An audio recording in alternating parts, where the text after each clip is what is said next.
there is a vibrational change going on, which is going to create a spiritual transformation on this planet.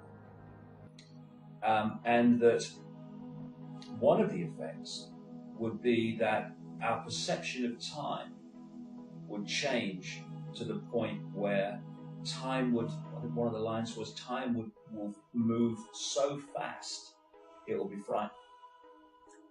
Because time's an illusion. It's the way that we observe events. You know, you can be in a dentist chair and time passes slow. You can your hand in a saucepan of water, time passes even slower. You can be in the company of someone you really want to be with, time passes very fast. I mean, it's just our relationship to events.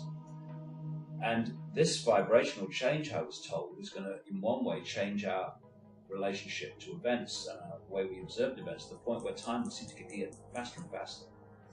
And that this vibrational change was actually going to wake people up, and they were going to see themselves and the world in ways that they didn't see themselves before. If you look at nature in the documentaries about what happens in nature, then nature is very hard. Animals kill each other for food. In fact, nature is violent. Only we people are also very violent. I want to change our habit, and I want to a new civilization based on universal principles. That we don't destroy the earth anymore, that we will not kill other people anymore.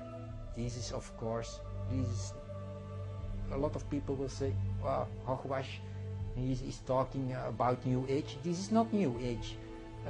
I'm talking about a renewed earth with new principles. And we can restart everything from scratch. How long it will succeed, I don't know. But I hope thousands of years, because in the old writings from the Egyptians, we found that high civilization exists for almost 40,000 years. So that is a long time span. I don't really pay a lot of attention to the various differences in the scientific theories. I think that's all very interesting. I think that no matter what might be happening in the external world, the way that we can really facilitate change and transformation in the external world is to first do the spiritual work inside of ourselves. And transformation in the physical world always is preceded by a transformation in the spiritual heart.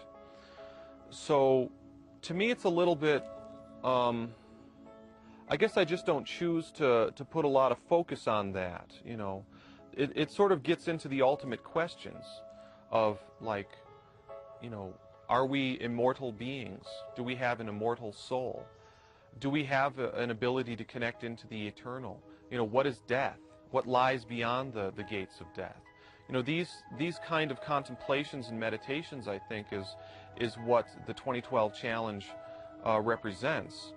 And so it kind of like invites us to have a deeper relationship with our true selves.